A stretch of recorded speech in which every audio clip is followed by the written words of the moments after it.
ನಮಸ್ಕಾರ. ನನ್ನ ಹೆಸರು ಜೆ ಸೆಲ್ವರಾಜು. ನಮ್ಮ ಕಂಪನಿ ಹೆಸರು MME ಬೋರ್ವೆಲ್ಲು. ನಾವು ಬೋರ್ವೆಲ್ ವಾಟರ್ ಪಾಯಿಂಟು ಮಾಡ್ತೀವಿ, ಡ್ರಿಲ್ಲಿಂಗು ಮಾಡಿಕೊಡ್ತೀವಿ. ಫಸ್ಟು ಒಂದು ಜಾಗ ಹೋಗಿದ್ರೆ ಅಕ್ಕಪಕ್ಕಗಳು ಹೆಂಗಿದೆ ಅಂತ ನೋಡಬೇಕು. ಈ ಪಕ್ಕದ ಮನೇಲಿ ಬೋರ್ ಐತೇನಾ, ಇಲ್ಲದ ಈ ಪಕ್ಕದ ಮನೇಲಿ ಬೋರ್ ಐತೇನಾ, ಆಪೋಸಿಟ್ ನೈಬರ್ ಮನೇಲಿ ಬೋರ್ ಐತೇನಾ ಅಂತ ನೋಡಬೇಕು. ನೋಡಿಬಿಟ್ಟು ಪಾಯಿಂಟು ನಾವು ಕೊಡ್ತೀವಿ. ನನ್ನ ರೇಟು ನಿಮಗೆ ಟ್ಯಾಲಿ ಆಗಿದರೆ ನಾನೇ ಡ್ರಿಲ್ಲಿಂಗ್ ಮಾಡಿ ಕೊಡ್ತೀವಿ. ನಾನೇ ಚೆಕ್ ಮಾಡಿ ನಾನೇ ಡ್ರಿಲ್ಲಿಂಗ್ ಮಾಡಿದರೆ ಮಾರ್ಕೆಟಂದು 10 ರೂಪಾಯಿ ರೇಟ್ ಜಾಸ್ತಿ, ಸರಿನಾ? ಅದೇ ಥರ ನೀವು ಪಾಯಿಂಟ್ ಕೊಟ್ಬಿಟ್ಟು ಬೇರೆಯವ್ರದ್ರ ಪಾಯಿಂಟ್ ಚೆಕ್ ಮಾಡಿಬಿಟ್ಟು ನಾವು ಡ್ರಿಲ್ ಮಾಡಬೇಕಂದ್ರೆ ಮಾರ್ಕೆಟಂದು 20 ರೂಪಾಯಿ ಕಡಿಮೆ.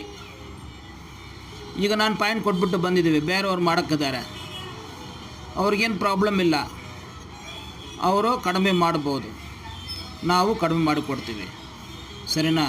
ನಾನು ಇದು ಹೊಸ ಫಾರ್ಮುಲಾ ಇಂಟ್ರೊಡ್ಯೂಸ್ ಮಾಡಿದ್ದೀವಿ. ಇನ್ನೊಂದು ಸಲ ಹೇಳೋಣ, ನಾವೇ ಚೆಕ್ ಮಾಡಿ ನಾವೇ ಬೋರ್ ಹಾಕಿದ್ರೆ, ರೋಬೋ ಬೋರ್ವೆಲ್ ಇರಲಿ, 6 ಇಂಚು ರಿಗ್ ಇರಲಿ, ಮಾರ್ಕೆಟಂದು 10 ರೂಪಾಯಿ ರೇಟ್ ಜಾಸ್ತಿ. ನೀವು ಪಾಯಿಂಟ್ ಕೊಟ್ಬಿಡಿ, ಮಾರ್ಕೆಟಂದು 20 ರೂಪಾಯಿ ರೇಟ್ ಕಡಿಮೆ. ಈ ವಿಡಿಯೋ ನೋಡೋರು ದಯವಿಟ್ಟು ಸಬ್ಸ್ಕ್ರೈಬ್ ಮಾಡೋಕ್ಕೆ ಟ್ರೈ ಮಾಡಿ. ಆಲ್ರೆಡಿ ಸಬ್ಸ್ಕ್ರೈಬ್ ಮಾಡಿಬಿಟ್ಟಿದ್ರೆ ಬೇರೆಯವ್ರಿಗೆ ಶೇರ್ ಮಾಡಿ. ತುಂಬ ಧನ್ಯವಾದಗಳು. ಓಂ ಬ್ರಹ್ಮದೇವ ಪೊಚ್ಚು, ಓಂ ಬ್ರಹ್ಮದೇವ ಪೊಚ್ಚು, ಓಂ ಬ್ರಹ್ಮದೇವ ಪೊಚ್ಚು, ಓಂ ಬ್ರಹ್ಮದೇವ ಪೊಚ್ಚು, ಓಂ ಬ್ರಹ್ಮದೇವ ಪೊಚ್ಚು. ಇನ್ನೊಂದು ಒಳ್ಳೆಯ ವೀಡಿಯೋನಲ್ಲಿ ನಾವು ಮೀಟ್ ಮಾಡೋಣ. All is well, all is well.